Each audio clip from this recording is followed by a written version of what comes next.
안녕하십니까, 맹철 철학입니다. 오늘은 저번 시간에 중간쯤에서 하다가 그만둔 15장 천개의 목표 하나의 목표에 대해서 하겠습니다. 지난 시간에 그 이체 민족주의를 갖다가 찬양하는 그런 내용을 다뤘고, 여러 민족 네 개의 민족에 대해서 이야기하다가 끊어졌습니다. 그 앞에 그리스 민족에 대한 찬미, 그 다음에 페르시아 민족에 대한 찬미, 그 다음에 이제 세 번째 유대인에 대한 어떤 찬미를 하다가 말았습니다. 유대인에 대한 이체의 찬양은 대단히 극진하다고 할 수 있습니다. 가장 강력하고 영원 불멸의 민족이다. 유대인은 영원 불멸. 여기 이제 유대인하고 다른 민족 이렇게 각주에 나와 있는 게 유대 민족이라고 나와 있죠. 여기 밑에 유대인 민족이라고 나와 있습니다. 이제 그 유대인 민족이 위대한 이유가 뭐 조상을 공경하고 하는 그런 것보다도 영혼의 뿌리를 중시한다. 이게 핵심인 것 같습니다. 영혼의 뿌리를 중시해서 그 뜻을 따르라. 이런 어떤 서판을 내걸고 민족을 갖다가 강화했다는 겁니다. 영혼의 뿌리라고 하는 것은 이것은 이제 역사 의식이라고 보면 되겠죠. 역사, 민족 혼 뭐 그런 거. 역사의 민족의 뿌리라고 했으니까, 영혼의 뿌리라고 했으니까 역사가 확실하죠. 그 역사 의식이 있기 때문에 유대인들은 오늘날도 세계에 퍼져 있으면서도 그 정체성을 전혀 잃지 않고 있다는 사실, 그리고 그 나라를 잃고 그렇게 방랑유랑의 민족으로서 그렇게 오랜 고난 고초를 겪은데도 불구하고 그 수천 년이 지나도 다시 나라를 세우고, 그리고 모든 해외 그 민족들까지도 다 하나의 어떤 그런 정체성을 가지고 있다는 것은 이건 놀라운 일을 하겠습니다. 역사, 영혼의 뿌리를 간직한다. 영혼의 뿌리를 중시한다. 그러니까 민족 혼이라고도 할 수 있고, 이거는 어떤 신화적인 그런 요소가 있을 것입니다. 신화적인 요소가 없다면 그 민족 정신이 그렇게 강할 수가 없겠죠. 근데 반면에 우리 한국의 그 이런 민족 혼, 이런 역사 의식이 과연 얼마나 있을까, 이렇게 유대인들하고 비교를 해보면 참 안타까운 마음을 금할 수가 없습니다. 한국인들은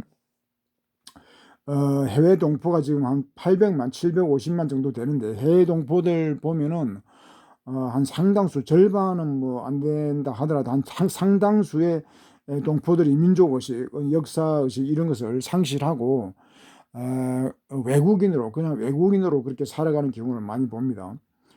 이런 것들이 다 역사의식, 민족에 대한 어떤 그런 그런 것을 상실했기 때문에 빚어진 결과가 아닌가 싶습니다.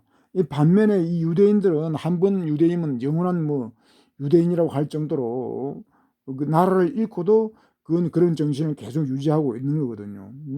그것도 우리 이 국내를 보더라도 뭐 어떤 과거에 보니까 어떤 여론조사에서 뭐 조건들이 충족될 경우에, 그런 조건을 따랐지만 하여튼 어떤 조건이 충족되면은 국민의 한 절반이 다 이민을 고려해 보겠다, 이민을 갈 수 있다, 뭐 그런 조사가 나온 적이 있습니다. 그러니까 한국인들도 국내에 있으면서도 어떤 경제적이라든가 뭐 그런 조건만 맞으면 외국으로 다 떠난다 이거죠.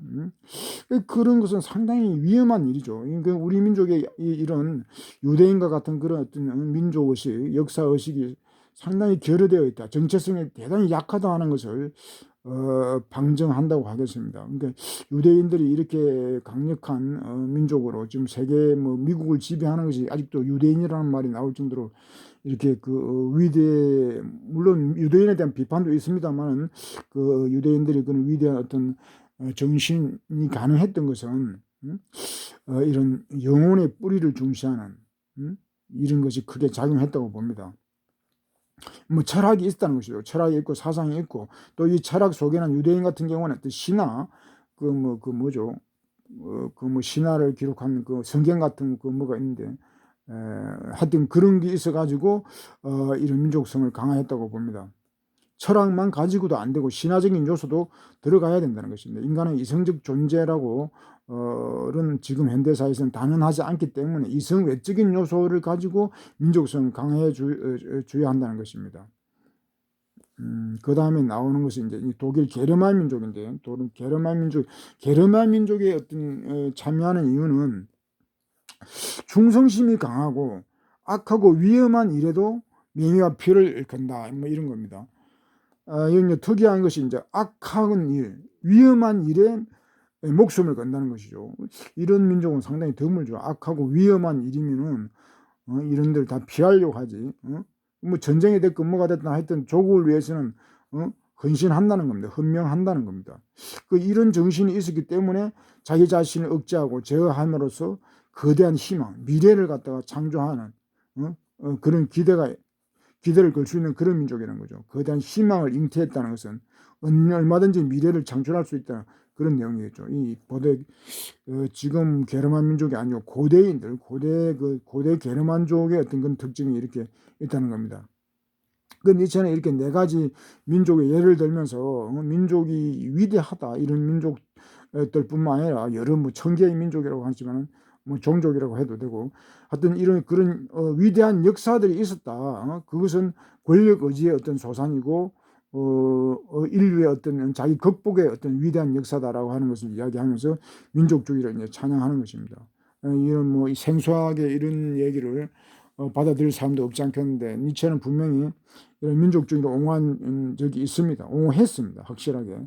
그런데 뭐 개인주의자다라고 이렇게 축소 왜곡하면은 안 되겠죠. 이런 팩트가 이 책에도 나와 있는 거니까. 그럼 다음 문장. 참으로 인간들은 그들 자신에게 모든 선과 악을 부여했다. 참으로 그들은 어느 누구로부터 선과 악을 받아들인 것도 찾아낸 것도 아니었다. 그렇다고 해서 선과 악이 천상의 음성으로 그들에게 떨어진 것도 아니었다. 그러니까 요 이제 선과 악, 요 도덕이라고 하는 것이 뭐 부여된 것도 아니고 부여받은 것도 아니고 누구로부터 하늘에서 떨어진 것도 아니라는 겁니다. 그러면 뭐죠? 과거에는 이 선과 악이라고 하는 것이 사실 하늘에서 떨어진 거예요. 이 말이 지금 이렇게는 했지만은 신이 모든 것을 결정한 거죠. 선악 이런 것을 다 신이 판단하고 신이 결정하고 신이 강제한 거죠. 인간에게 강제했는데 이제는 이제 그런 걸 부정함으로써 이제 요런 것들이 이제 다르게 이제 선과 악의 문제를 다르게 이제 보는 거죠. 그 다음에 보면은 인간은 자신을 보존하기에 우선 사물에다가 그래서 이제 인간은 어떻게 그럼 도덕을 만들어냈는가? 선악을 만들어냈는가? 먼저 사물에다가 가치를 부여했다는 거야. 사물의 가치를 부여한 것도 이제 그전에는 다 신이 다 결정하는 거죠. 신이 사물의 가치를 부여하고 다 그랬죠. 인간은 먼저 사물에다가 그런데 이제 인간이 그 신을 부정하면서 사물에다 그 의미를 인간적 의미를 부여했던 것이다. 그래야 인간은 자기 스스로를 인간적 평가하는 자라고 부른다. 이것도 놀라운 일이죠. 이게 이 신이 모든 사물, 그러니까 우리는 지금 사물의 어떤 그런 객관적 가치, 뭐 지금도 그렇게 생각하는 분들이 많을 텐데요. 그 객관적 가치 뭐 그런 것은 존재하지 않는다는 겁니다. 인간에 의한 인간적 가치라는 거죠. 인간에 의한 그러니까 다른 어떤 생명체의 입장 그런 시각에서 보면은 전혀 다른 가치를 그런 것을 만들어낼 수가 있겠죠. 만약에 말을 하고 한다 그러면은 그런데 여기서 인간이 모든 우주 만물의 모든 사물에다가 인간적 의미, 인간적 잣대로만 인간적 시각에서만 가치를 부여하고 그것을 그냥 가치라고 이렇게 한다는 겁니다. 그래서 인간은 가치를 평가하는 자다. 이 뭐 평가하는 거하고 인간이라는 말하고는 이 독일어는 이 발음상에 좀 유사점이 있습니다. 그래서 이것을 인간은 그래서 가치를 평가하는 자다. 인간을 독일 말로 맨시라고 그러고 맨시 그러면 초인을 말한 거죠. 맨시하고 이제 평가하다 이건 측정하다 뭐 메저 영어로 메저죠. 메저 맨시하고 좀 발음이 비슷하죠. 독일어도 좀 비슷합니다. 그래서 이제 평가하는 것. 그 인간만의 어떤 고유한 어떤 특징이란 거죠. 평가. 다른 생물은 어떤 평가를 할 수가 없죠. 물론 할 수도 있겠습니다만 그걸 표현할 수 있는 그런 도구는 없기 때문에 인간만이 이렇게 한다고 보면 되겠습니다.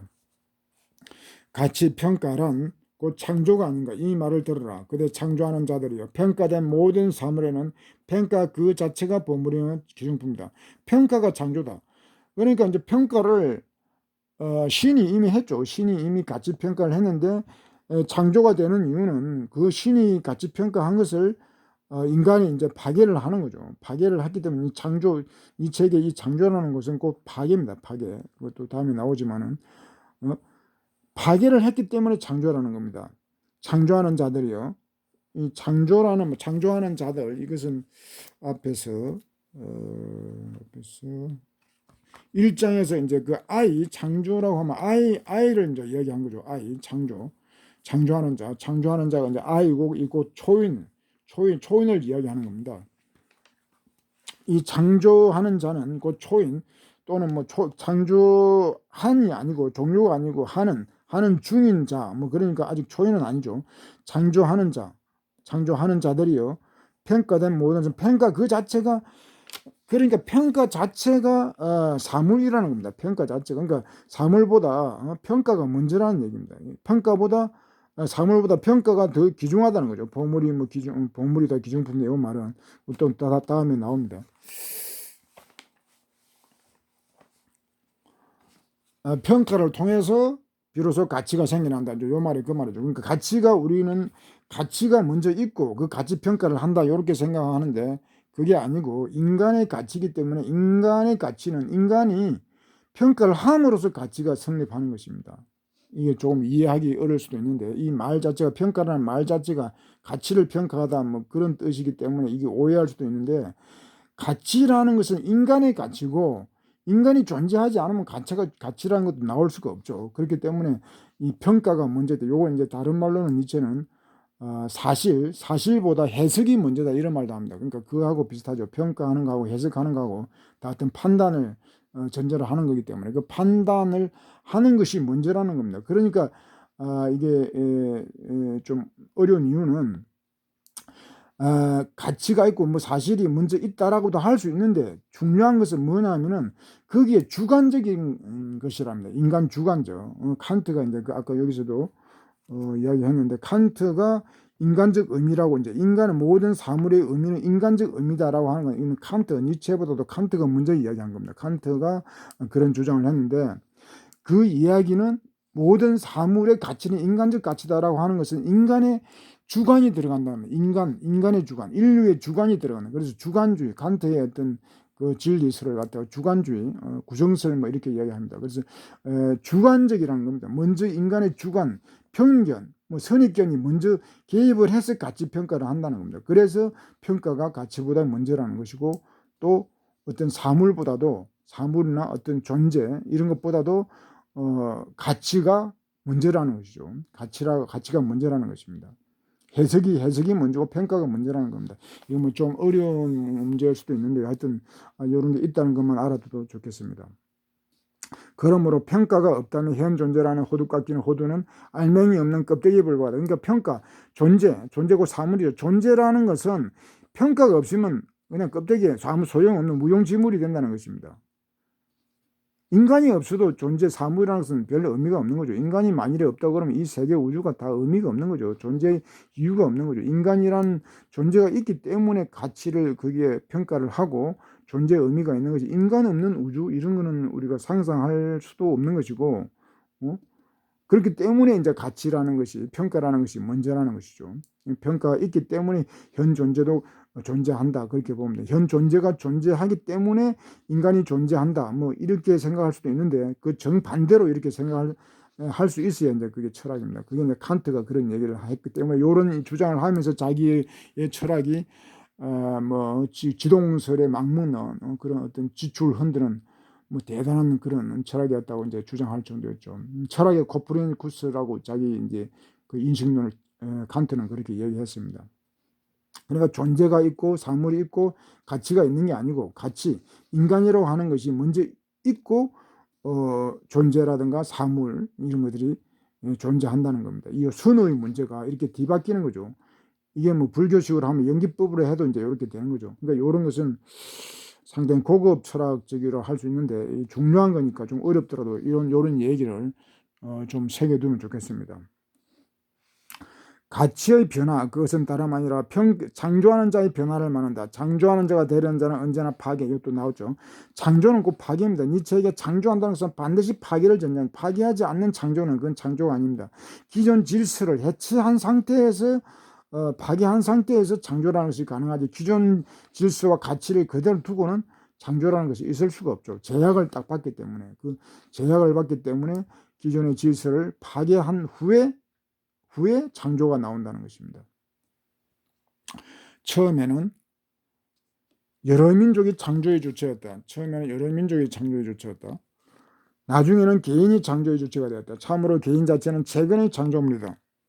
이 뭔 말이죠? 창조의 주체는 원래는 신이었습니다. 신 이전에 이제 문제가 되죠. 신이라는 것이 지배한 것은 뭐 역사적으로 얼마 안 됩니다. 예수해도 한 2000 몇백 년밖에 안 됐기 때문에 2000 몇십 년밖에 안 되죠. 서력으로 해서 지금 2020년이니까 2020년 된 거죠. 하여튼 이 신 이전에, 그러면 신 이전에는 그럼 가치가 없었네. 가치가 다 있었죠. 가치가 진설명이 있었는데, 그때는 이제 요때는 민족이라기보다도 종족, 저번 시간에 종족 얘기했죠. 종족이라는 말이 부족이라는 말부터 뜻부터 해가지고 민족, 뭐 인종 이런 의미가 다 있기 때문에 이 종족이라는 말을 좀 구별해서 쓸 필요가 있습니다. 요즘 그 문제가 돼 아주 문제작이죠. 뭐 반일 종족주의 뭐 그런 책을 극우파들이 내가지고 뭐 베스트셀러까지 되고 그랬다고 그러더라고요. 그 반일 종족주의, 그 말이 반일 민족주의, 그러니까 한국의 어떤 진보 세력들을 비판하기 위해서 반일 민족주의라는 의미로 종족주의라는 말을 쓴 것입니다. 그 종족이라는 말은 민족이라는 말도 들어가는 것이죠. 그리고 우리가 이제 종족이라 할 때는 뭐 부족 정도로 이렇게 연상하는 경우가 많을 것 같은데, 그렇지 않고 하여튼 이 종족, 에스노 뭐라고 했죠? 에스노 또는 레이스.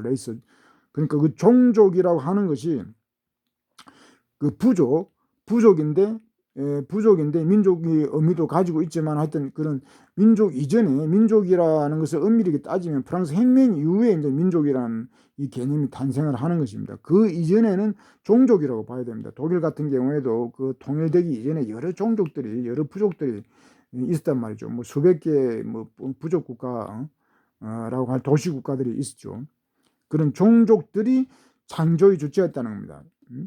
처음에는 신 이전에 뭐 신이 이제 나오면서 이런 모든 가치를 갖다가 다 이제 독점하게 되죠. 종족의 그런 가치들을 다 부정하고, 그리고 이제 개인이 또 창조의 주체가 되었다는 겁니다. 요 개인이 창조의 주체가 된 건 또 이것도 이제 한 프랑스 혁명 이후 정도입니다. 그러니까 개인의 탄생, 이렇게 말하면은 인간의 탄생을 프랑스 혁명 이후라고 했는데, 개인의 탄생도 프랑스 혁명 이후입니다. 개인에 대한 어떤 그런 철학들은 데카르트 이전에도 이제 데카르트부터 또는 뭐 르네상스 그때부터 이제 개인의 철학들은 등장하기 시작했지만, 개인의 탄생 이렇게 말을 하면은 이거는 최근의 일입니다. 그 나오죠. 개인 자체가 최근에 탄생했다는 겁니다. 개인의 자체는 최근의 창조물이다. 이렇게 나오는 거죠. 요 최근이라고 하는 것이 이제 개인을 또 어떻게 정의하느냐에 따라 가지고 뭐 데카르트, 칸트 또는 뭐 니체 이후로 개인의 탄생 이렇게 얘기할 수도 있는 것이고, 이 개인의 문제, 이건 참 복잡한 겁니다. 인간의 어떤 개념만큼이나 개인이라는 말도 심오할 수도 있고 하기 때문에 이 개인을 어떻게 정의하냐 하는 문제는 지금도 논란이 되고 많은 연찬이 필요한 것입니다. 데카르트의 개인주의와 데카르트의 어떤 주체 철학과 니체의 그 개인 어떤 주체의 의미가 다른 점은 바로 이제 의식적 자아하고 니체의 권력 의지적 자아, 권력 의지적 주체, 뭐 그런 차이이기 때문에 이 개인을 어떻게 보냐 하는 문제로 다지고 들면은 개인의 탄생은 니체 이후 이렇게 말을 해도 되는 거죠. 서양에서는 그래서 이제 1968년 그 68 세계 혁명이 있었는데, 그 68 세계 혁명에서 이제 니체 철학의 어떤 상당한 영향을 받습니다. 그 1968년 68 세계 혁명에서 개인이 비로소 대중적으로 이제 탄생했다, 그런 얘기도 합니다. 그러니까 최근의 일이죠. 개인의 탄생은 아주 최근의 일입니다. 100년도 안 되는 68년이니까 뭐 50년 조금 넘죠. 50년 정도밖에 안 되죠. 일찍이 여러 민족은 선의 표지판을 머리 위에 내걸었다. 지배하는 사람과 복종하는 사람이 함께 이러한 표지판을 창조하였다. 선악의 표지판, 선악의 서판이라고 하는 것은 열정, 이 사랑이라는 말은 열정이라는 의미도 됩니다. 그 패션이라는 말이 열정이라는 말도 되고, 또 사랑, 연정, 그런 연애, 그런 의미도 같이 있죠. 열정, 격정, 연애, 사랑, 그런 의미가 다 있습니다. 그 패션이란 말 안에 들었기 때문에 지배하는 열정 또는 사랑, 복종하는 사랑이 이런 표지판을 창조했다라고 하는 것은 지배가 곧 사랑이죠. 자기 지배를 한다는 것은 자기 복종을 한다는 것입니다. 그 열정이 없으면 안 되죠. 그 열정과 사랑이 없으면 그런 그 민족이 성립하기도 어렵고 유지되기도 어렵죠. 그렇게 민족이 성립하고 유지되는 것은 스스로 자기를 지배하고 복종하는 그런 열정들이 있었기 때문에, 뜨거운 사랑이 있었기 때문에 가능한다는 겁니다. 가능했다는 겁니다. 군중에 대한 애착. 군중이라는 말, 군중, 집단 뭐 이렇게 해도 됩니다. 군중에 대한, 집단에 대한 애착, 뭐 집단은 뭐 종족, 민족 이게 다 포함이 되죠. 집단에 대한 애착은 자아에 대한 애착보다 더 오래되었다. 역사가 길다는 거죠. 그러니까 자아의 탄생이 최근의 일이기 때문에 자아와 또 개인은 좀 다릅니다. 이 자아라고 하면 의식적 자아, 데카르트 의식적 자아를 얘기하고, 뭐 개인은 무의식적 개인, 자아도 다 해당이 되겠죠. 이때는 이제 자기라는 말을 씁니다. 자아, 자기. 오래되었다. 그러므로 군중의 양심이 그리낌 없는 양심으로 여겨지지 않는 한 자아의 양심보다 그냥 자아는 가책받는 양심으로만 남아있을 따릅니다. 그러니까 이 집단의 양심이 지배하는 한 자아가 탄생하기 힘들죠. 그러니까 자아가 탄생하는 거는 가책받는 양심을 끌어안고 이렇게 겨우 남아있는 것입니다. 겨우 존재할 수 있는 것입니다. 그 집단의 양심, 집단의 도덕을 거부하는 그런 개인이 있을 때, 그때 이제 개인이 탄생하는 거죠. 상당히 어려운 거죠. 집단의 양심, 집단의 도덕을 거부하고 개인으로 선다는 건 상당히 어려운 거죠. 그래서 이제 최근에 탄생한다는 겁니다. 참으로 강교한 자, 사랑이 없는 자는 다수의 이익을 앞세운 채 자신의 이익을 도모한다. 그러한 자는 군중의 원천이 아니라 몰락일 뿐이죠. 몰락이죠. 선과 악을 창조한 자는 언제나 사랑하는 자요, 창조하는 자였다. 모든 덕의 이름 속에는 사랑의 불길이, 분노의 불길이 활발 타오르고 있다. 선과 악을 창조한 자는 사랑하는 자, 아까 열정이죠. 창조하는 자는 창조하고, 열정이 없으면 창조할 수 없죠. 그런데 이제 이 선악을 창조하는 게 뒤에 이제 덕의 이름 속에는 사랑의 불길과 분노의 불길이 타오르고 있다. 그러니까 이건 뭔 얘기죠? 선악을 창조한 것은 뭐 이성적인 그런 것보다도 감정이죠. 감정. 사랑의 불길, 분노의 불길, 이런 감정이라는 겁니다. 감정. 그래서 니체는 이제 반이성주의라고 할 때 이제 권력 의지라고 하는 것이 이럴 때도 이제 적용이 되는 거죠. 권력 의지는 본능에 관한, 타고난 어떤 그런 본능에 관한 본능적인 엄청난 에너지이기 때문에 그 에너지는 곧 감정이 될 수 있는 거죠. 이 감정의 뜨거운 불길들, 화라산같이 타오르는 그런 불길 또는 분노, 이런 것들에 의해서, 이런 것들로 인해서 이제 도덕이라고 하는 것이 창조가 됐다는 겁니다. 이게 니체적 독특한 관점인데, 이성적 인간에 대해서 어떤 해이를 가지고 그것에 대한 어떤 비판을 하면은 이런 감정이 인간의 어떤 본질적인 요소다 하는 것이 이제 나오는 것입니다. 그러니까 과거에는 종족 뭐 이런 식으로 원시 시대겠죠. 이런 종족이 있는 그런 원시 시대에는 이성이라는 것도 제대로 정착이 되지 않았고, 그때는 다 이제 감정적인 이제 인간이 있단 말이죠. 그러니까 그런 역사의 뿌리를 보더라도 도덕의 발명, 도덕의 탄생이라고 하는 것은 감정적인 요소, 이런 것이 더 많이 작용했다는 것입니다.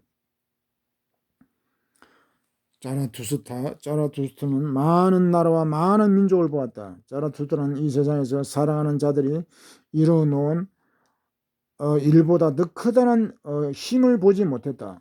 이 앞에 나왔죠. 이 앞에도 나온 건데, 많은 민족을 보았는데, 많은 민족을 보았는데 뭐 수천, 1000개의 민족이라고 했는데, 이 세상에서 도덕보다도 더 막강한, 위대한 어떤 강력한 그런 힘을 보지 못했다는 것입니다. 앞에 나온 얘기니까 뭐 그냥 넘어가도 되겠습니다. 근데 사랑한다는 자들이 이제 이렇게 했다는 거죠. 열정이 가득한 그런 민족들, 뭐 자라고 했는데 종족들이 이루어놓은 그것은 위대하다. 그러니까 민족주의를 찬양하는 것이죠. 1000개의 민족, 종족들이 이런 위대한 일을 했다는 것입니다. 이렇게 커다란 힘을 보지 못했다. 이것이 그러한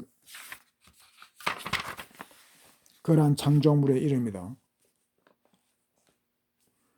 참으로 이러한 칭찬과 비난의 힘은 거대한 괴물과도 같은 것이다. 그런데 여기서 이제 반전이 일어납니다. 완전히 다른 주장을 지금 하고 있습니다.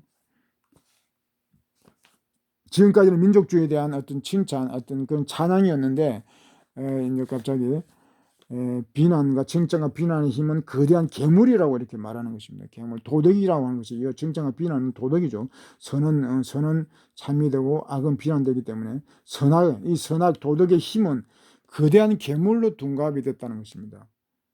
그러니까 이제 민족주의라고 하는 것이 이게 잘못 빠지면 국수주의, 파쇼 이렇게 되는 것이고, 이제 좋은 민족주의도 있는 거죠. 열린민족주의 이런 것도 필요한데, 이제는 지금 그런 것을 염두에 두고 이제 민족주의를 다시 비판합니다. 부정적 민족주의, 파쇼하고 연결되는 그런 국수주의, 그런 민족주의는 이제 거대한 괴물이 된다는 것입니다. 이렇게 괴물이 되면 문제가 또 복잡해지는 거죠. 민족주의는 필요하고 좋은 것이지만은 잘못되면 괴물이 될 수도 있다는 것입니다.